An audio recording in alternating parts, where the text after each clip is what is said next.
Our gladiators eat a great deal of this food every day, making the condition of their body fleshy, not compact, dense flesh like pork, but flesh that is somehow more flabby. Those are the actual written words of the ancient Greek physician Galen of Pergamum, and he would definitely know, right? Because he actually treated these fighters firsthand. Right off the bat, that totally shatters the Hollywood myth of the shredded, invincible gladiator, doesn't it? We're not looking at theatrical heroes today. We're getting into the gritty, historical reality. Welcome to The Explainer. Today we're taking a deep, scholarly dive into the daily existence of ordinary arena fighters. So forget the emperors and the grand politics for a minute. We're going to reconstruct a whole human world through the real, sensory experiences of the people who actually bled in the sand. By bringing together archaeology, forensic bone data, and primary sources, we're going to see exactly how economic constraints, brutal social hierarchies, and just sheer physical survival dictated the everyday lives of Rome's most famous outcasts. Let's get into it. Part 1. Outcasts, Slaves, and Volunteers. So when we look at exactly who ended up fighting in the arena, a really fascinating breakdown emerges. Now, despite the massive glory they sometimes won, gladiators were legally classified as infamous. That means they were at the absolute rock bottom of Roman society, right down there with prostitutes and actors. Over half of them were slaves or prisoners of war, the servi. Then you had the damnati, which were condemned criminals, but look at that bottom group on the chart, the octorati. These were actually free-born citizens, men who voluntarily surrendered their rights, facing a very real possibility of a violent death, just to pay off crushing debts or maybe chase a hefty signing bonus. And to become an octoratus, a free man had to sign something called the Octoramentum Gladiatorium. This wasn't just a standard employment contract. It was a fearful oath of absolute submission. By signing this piece of parchment, a volunteer willingly stripped away every ounce of his autonomy. He literally gave his manager the legal right to burn him with iron, flog him, beat him, or kill him with a sword. It's a terrifyingly calculated system where sheer desperation meets the cold, hard financial math of the arena. Section 2. Inside the Gladiator School. So sitting at the absolute top of the food chain in the gladiator school, or ludus, was the lanista. This guy was a ruthlessly calculating businessman. He was the manager and owner of the school, and, like we just talked about, he held absolute legal power of life and death over everyone under his roof. But here's the crucial piece of the puzzle you have to remember.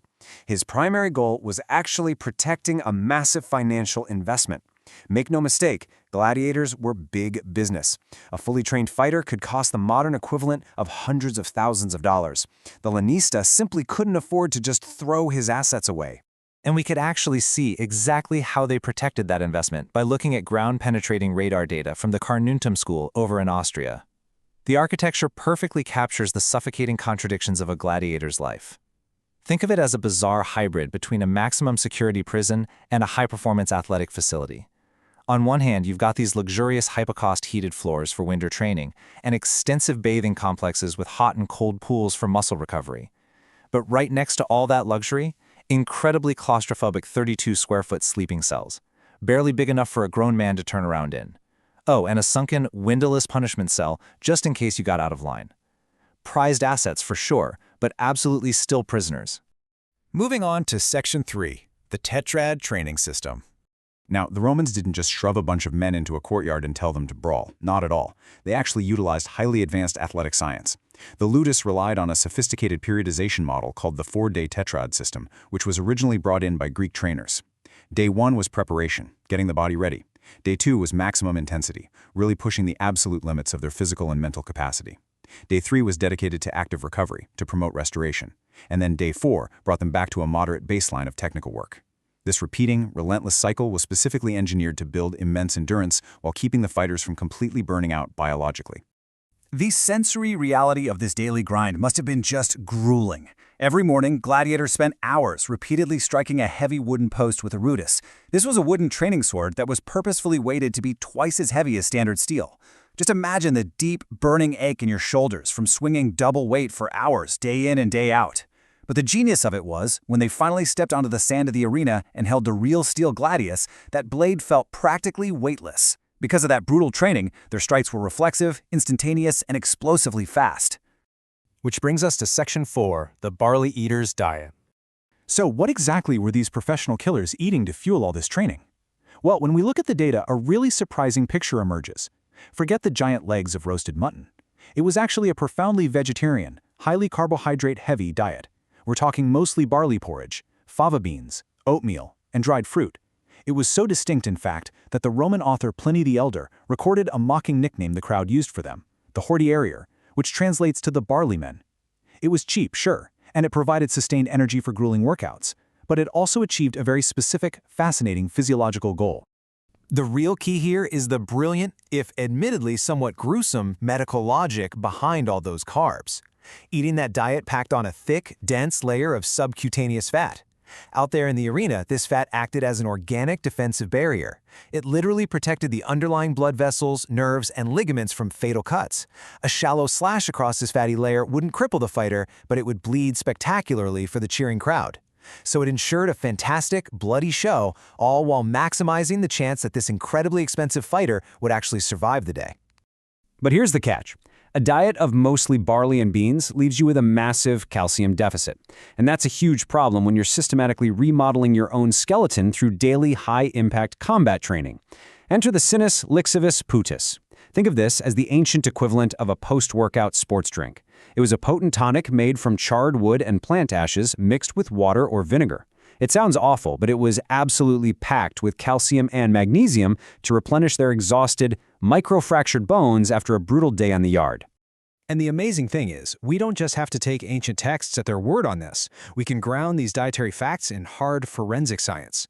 Osteological evidence from a gladiator graveyard in Ephesus, Turkey backs this up perfectly.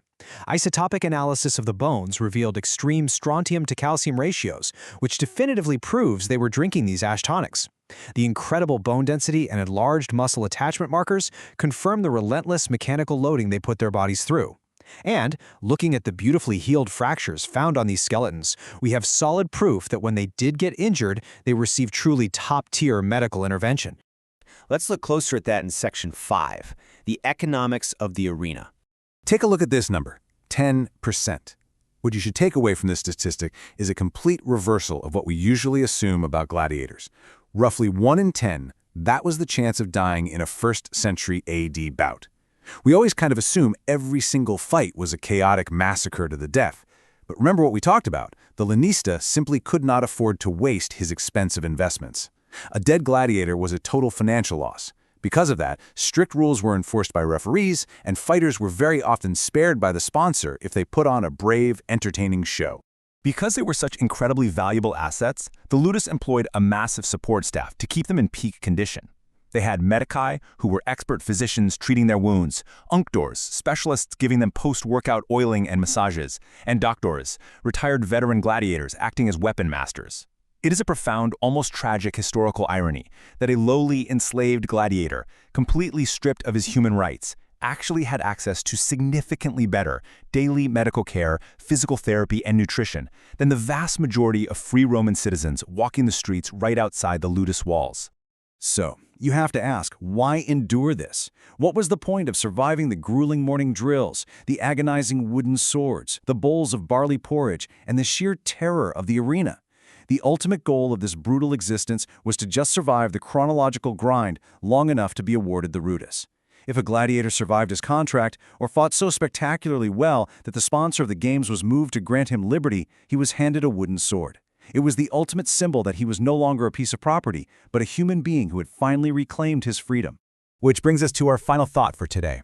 When we finally look past the cinematic myths and examine the actual archaeology, the bone chemistry, and the cold legal documents, we don't see mindless savages swinging swords at each other.